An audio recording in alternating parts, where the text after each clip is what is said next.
Hello সুপ্রিয় দাখিল দশম শ্রেণীর শিক্ষার্থীরা, কেমন আছো তোমরা? আশা করি সবাই ভালো আছো। তো আজকের ভিডিওতে আমরা তোমাদের সাথে শেয়ার করব বাংলা দ্বিতীয় পত্রের একটি চূড়ান্ত সাজেশন।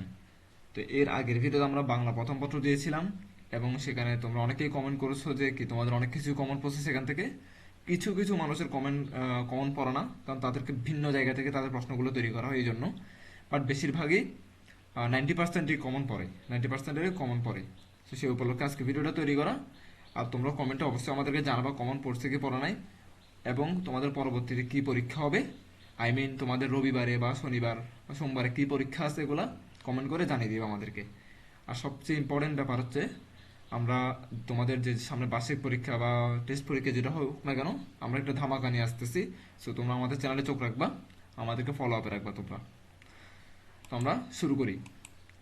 আজকে এই ভিডিওতে তোমাদের প্রথমে আমরা নৈবিত্তিকগুলো পড়াবো, পরবর্তীতে তোমাদের জন্য রাইটিং পার্ট রয়েছে সেগুলো আমরা দেখাবো, মানে রচনামূলক অংশ। একটা একটা করে আমি নৈবিত্তিক পড়বো। তোমরা যেহেতু ক্লাস 10-এ পড়ো তোমরা জানো কি করতে হবে। তোমাদের কাজ হচ্ছে আমি পড়ার পরে নিজেরা একবার ভিডিওটা থামিয়ে পড়ে নিবা এবং পরীক্ষা দেওয়ার আগ মুহূর্তে ভিডিওটা আরেকবার দেখে যাবা, যেন মাথায় সেট সেট থাকে এগুলা। বুঝছো? প্রথম এক নম্বরে বলছে বিরোধ যোজক আছে কোন বাক্যে। একের উত্তর হবে লোকটি শিক্ষিত তবে সৎ নন। তার মানে এখানে বিরোধ আছে, এখানে মানে শিক্ষিত তবে সৎ না কিন্তু উনি। কোন যোজক একে অন্যের পরিপূরক হিসেবে বাক্যে ব্যবহৃত হয়? দুই উত্তর হবে সাপেক্ষ যোজক। গ নম্বর, সাধারণ যোজকের ব্যবহার হয়েছে কোন বাক্যে? উত্তর হবে জলদি দোকানে যাও এবং কলম কিনে আনো। ক নম্বর, অনুমোদন সম্মতি ও সমর্থন প্রকাশ পায় কোন জাতীয় আবেগ শব্দে? চারের উত্তর হবে সিদ্ধান্ত আবেগ। গ, 5 নম্বর বলছে নিচের কোনটি অলংকার আবেগ? পাঁচের উত্তর হবে যাগ্গে ওসব কথা থাক। হ্যাঁ, এটা কি অলংকার আবেগ। আতঙ্ক আবেগ প্রকাশ পেয়েছে নিচের কোন বাক্যে? ছয়ের উত্তর হবে বাপরে বাপ কি ভয়ঙ্কর ছিল রাক্ষসটা। এটা কি আতঙ্ক প্রকাশ পেয়েছে এখানে, বাপরে বাপ কি ভয়ঙ্কর ছিল রাক্ষসটা। এরপরে 7 নম্বর, বাক্যের ক্রিয়াকে যে চালায় তাকে কি বলে? কর্তা বলে। সুমন বল খেলে এই বাক্যে উদ্দেশ্য কোনটি? উত্তর হচ্ছে সুমন। উদ্দেশ্য কে? সুমন। গঠনগত দিক থেকে বাক্যকে কয় ভাগে ভাগ করা যায়? নয়ের উত্তর হবে 3 ভাগে ভাগ করা যায়। কি কি হইতে পারে? সরল বাক্য, জটিল বাক্য এবং যৌগিক বাক্য। 3 ভাগে। বর্গের নাম হয়, 10-এর উত্তর হবে পদ অনুযায়ী হয়। ক, বর্গকে বাক্যের কি বলা যায়? 11-এর উত্তর হবে একক, মানে ক নম্বর। বাক্যে যাকে উদ্দেশ্য করে কিছু বলা হয় তাকে কি বলে? 12-এর উত্তর হবে উদ্দেশ্য। একটু আগে বলছিলাম না সুমন, কারণ সুমনকে উদ্দেশ্য করে বলছে, তার মানে ওটা কে ছিল? উদ্দেশ্যই। বিধেয় ক্রিয়ার বিশেষ্য অংশকে বলে? 13-র উত্তর হবে পূরক। গ নম্বর। 14 নম্বর, যে বাক্যে একটি সমাপিকা ক্রিয়া থাকে তাকে কোন বাক্য বলে? 14-র উত্তর হবে সরল বাক্য বলে। যখন সে সুসংবাদ পেল তখন সে আনন্দিত হলো বাক্যটির সরল বাক্যরূপ কোনটি? 15-র উত্তর হবে সুসংবাদ পেয়ে সে আনন্দিত হলো। তাহলে খ নম্বর, নিজের কোনটি সরল বাক্য? 16-র উত্তর হবে দুর্জন লোক পরিত্যাজ্য। সরল বাক্য হচ্ছে দুর্জন লোক পরিত্যাজ্য। সুসংবাদটা পেয়ে সে আনন্দিত হলো, এটি কোন বাক্যের উদাহরণ? 17, এটা সরল বাক্যের উদাহরণ। একটু আগে বসছি কত নম্বরে? এই যে 15 নম্বরে। বাক্যে ক্রিয়ার সঙ্গে কোন পদের সম্পর্ককে কারক বলে? 18-র উত্তর হবে বিশেষ্য ও সর্বনাম।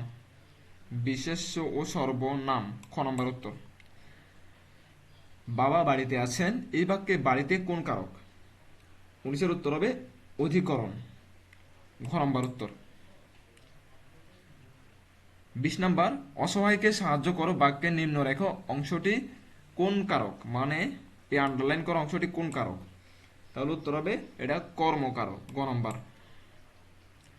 বাচ্য বলতে বোঝায়?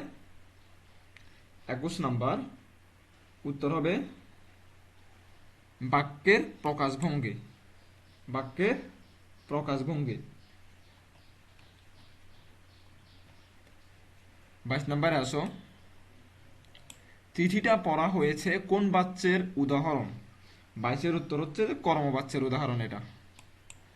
23 নাম্বার, বক্তার কথা উপস্থাপনের ধরনকে কি বলে? 23-এর উত্তর হচ্ছে উক্তি বলে। এরপরে 24 নাম্বার বলা হয়েছে পরোক্ষ উক্তিতে ওইখানে থাকলে, ওইখানে এটা কোটেশনের মধ্যে আছে, প্রত্যক্ষ উক্তিতে কি হবে? 24-এর উত্তর হচ্ছে এইখানে। কথা কি বুঝছো? এটা এটা তো বাংলা গ্রামার, তো এখানে আমরা ওগুলো বুঝতেছি। উক্তি, আমি যদি বলি ওইখানে, তাহলে প্রত্যক্ষভাবে এটা বলে কি এখানে বলবো, তখন এটা। শব্দ বর্গ অধীন বাক্যকে আলাদা করতে ব্যবহৃত হয়। 25-এর উত্তর হবে কমা। বিভিন্ন বাক্যকে কি আলাদা করতে আমরা কমা ব্যবহার করি। কোন জ্যোতি চিহ্নটি সামান্য বিরতি নির্দেশ করে? 26 নাম্বার উত্তর হবে কমা। সামান্য বিরতি মানে কমা, একটু হালকা বিরতি মানে মানে একটু বেশি বিরতি, সেটা হচ্ছে কি দাঁড়ি। লেখায় কোনো অংশ বাদ দিতে বা উজ্জ্ব রাখতে চাইলে কোন চিহ্ন ব্যবহার করতে হয়? 27-এর উত্তর হচ্ছে ত্রিবিন্দু। কোন একটা মানে উজ্জ্ব মানে এটা উচ্চারণ করা যাবে না, বা উচ্চারণ করতে হবে কিন্তু এটা দেখা যাচ্ছে না। আমরা ওই ইংলিশে একটা উইল লিখি না, আই উইল, আই দিয়ে কি এভাবে এভাবে ডব্লিউটাকে উজ্জ্ব রাখি না এভাবে দিয়ে, তারপর ডব্লিউ এল এল দিয়ে এখানে এল দেওয়া মানে কি আই উইল, ডব্লিউ আইটা উজ্জ্ব থাকে, এটা মানে ত্রিবিন্দু, মানে বাংলায় বললে এটাকে ত্রিবিন্দু বলবো আর কি। বাংলায় আমার উদাহরণ মাথায় আসতেছে না, এই জন্য ইংলিশে দিলাম। ব্যাচার্থ শব্দের কোন ধরনের অর্থ প্রকাশ করে? ব্যাচার্থ শব্দের কোন ধরনের অর্থ প্রকাশ করে? 28-এর উত্তর হবে মুখ্য। ক। মৃগয়া শব্দের হরিণ বোঝালে অর্থের কি ধরনের পরিবর্তন হয়? উত্তর হবে অর্থ সংকোচন হবে। খ নাম্বার। কপাল ও কপল শব্দ জোড়ের সঠিক অর্থ কোনটি? 30-এর উত্তর হবে ললাট ও গাল। ক নম্বর, সরি ক নম্বর, ললাট ও গাল। ঠিক আছে, এই গেল তোমাদের নৈর্ভিত্তিক প্রশ্ন উত্তর। এবার আমরা চলে যাব তোমাদের রাইটিং পার্ট, রচনামূলক অংশে। বাপরে, রচনামূলক অংশের যে অবস্থা! রচনামূলক অংশ, প্রশ্নের টাইম থাকবে 2 ঘন্টা 30 মিনিট, পূর্ণ মানুষের 70। এখানে তো বেশি কিছু দেখার নাই, জাস্ট তোমরা সবই জানো, এখানে আমি বোঝানোর কিছু নাই। তো ক্লাস 6-এর হলে বুঝাইতাম জিনিসগুলা। অনুচ্ছেদ তো আসবে 2টা, ক খ, যে কোনো একটা দিবা। জাদুঘর আসছে, জাতীয় পতাকা আসবে, তুমি জাতীয় পতাকা শিখে যাবে ভালো করে। এরপরে আমি বলবো তোমরা কাইন্ডলি নিজের থেকে কিছু পড়ে যাবে বাড়তি। অনেক সময় কমন পড়া না কিন্তু, তখন কিন্তু সমস্যা হয়ে যাবে। কমন না পড়লে তখন আবার সমস্যা হবে, এই জন্য আরও কয়েকটা পড়ে যাইও। তবে ইম্পর্টেন্ট বেশি দিয়ে পড়ে যাবে জাতীয় পতাকা। 2 নাম্বার, ক নম্বর, ঐতিহাসিক স্থান ভ্রমণের অভিজ্ঞতা জানিয়ে বন্ধুকে একটি চিঠি লিখো। বিনা বেতনে অধ্যয়নের সুযোগ দানের, আচ্ছা এটা হচ্ছে উদ্যোগের কাছে দরখাস্ত লিখো। সহজ কোনটা বলো তো ভাইয়া? সহজ অবস্থা খ নম্বর। খ নম্বর কেন? কারণ তোমরা যখন স্কুলে অনুপস্থিত থাকো তোমরা একটা দরখাস্ত লিখো না? হ্যাঁ, যে আমি আপনি নিজস্ব অভিনয় নিবেদনে যে আমি আপনার বিদ্যালয়ের একজন নিয়মিত ছাত্র, সবচেয়ে বড় মিথ্যা কথা, তাই না? তাহলে তখন যে লেখো তুমি, ওইটাই দরখাস্ত, তো ওইটা লিখবে। এটা মানে বিনা বেতনে পড়ালেখার সুযোগের জন্য তোমার এই হেড টিচারের কাছে তুমি এটা একটা দরখাস্ত লিখবা। 10-10 দিবে এখানে, লিখতে পারলে সুন্দর করে। 3 নাম্বার আছে কি সারাংশ লিখো। একটা হচ্ছে ক নাম্বারে থাকবে সারাংশ, খ নাম্বারে থাকবে সারমর্ম। মাতৃশ্রের তুলনা নেই, এটা তোমার বই পাবা, তোমরা খুললেই পাবা। আবার সারমর্ম খুললে এটাও পাবা। তো তুমি তো দুইটা দেওয়ার দরকার নেই, তুমি তো খ থেকে যে কোনো একটা দিবা। তোমার যেটা ইচ্ছে ওইটা দাও তুমি, আমি কিছু বলবো না। 4 নাম্বারে থাকবে ভাব সম্প্রসারণ, ক নাম্বারে অন্যায় যে করে আর অন্যায় যে সহে, এটা তোমাদের বইয়ে আছে। জন্ম হোক যথা তথা, কর্ম হোক ভালো, এটাও তোমাদের বইয়ে আছে। যে কোনো দুইটা থেকে তোমরা কয়টা লিখবা? একটা লিখবা, পরীক্ষার হলে লেখা আছে অথবা লেখা আছে। ঠিক আছে, দিবে 10, ভালো করে শিখে যাবা দুইটা।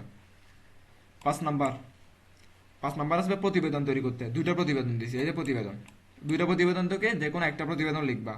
একটা হচ্ছে নবীন বরণ অনুষ্ঠান নিয়ে, আর একটা শহীদ দিবস ও আন্তর্জাতিক মাতৃভাষা দিবস নিয়ে। প্রতিবেদন অনেক সময় বই থাকে না, এগুলো গাইডে থাকে, গাইড থেকে খুঁজে বের করে দুইটা পড়ে যাওয়া ভালো করে। 6 নম্বরে ফাইনালি রচনা যে কোনো একটি দিতে হবে তোমাকে। বাংলাদেশের পর্যটন শিল্প, লঞ্চ ভ্রমণের অভিজ্ঞতা, কৃষিকাজে বিজ্ঞান। বিজ্ঞান নিয়ে তো সারা বছরই থাকে। আমি এখন একটা কথা আগে ভাগে বলে দিই, তোমাদের এসএসসি দিবা না তোমাদের সামনে, এসএসসির জন্য আমি বলে দিচ্ছি আগে ভাগে। তোমরা রচনা এসএসসির জন্য এই বিজ্ঞান নিয়ে 100% একটা শিখে যাবা। বিজ্ঞানের আধুনিকতা, কৃষিকাজে বিজ্ঞান, এই কিছু এই টাইপসের একটা শিখে যাবা। আমি 100% শিওর দিয়ে আজকে বললাম তোমাকে, এসসিতে আসবে বিজ্ঞান নিয়ে একটা।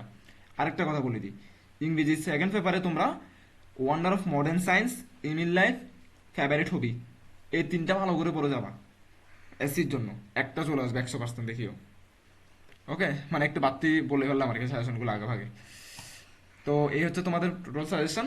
পরবর্তী পরীক্ষা কি সেটা একটু কমেন্টে জানাও আমাদেরকে, কমন পড়লে সেটাও জানাবা। আর অবশ্যই অ্যাপ্রিসিয়েট তো করতেই হবে তোমাদেরকে, তোমরা ভালো পরীক্ষা দিচ্ছ। তো আজকের ভিডিও এতটুকু পর্যন্ত, ধন্যবাদ সবাইকে।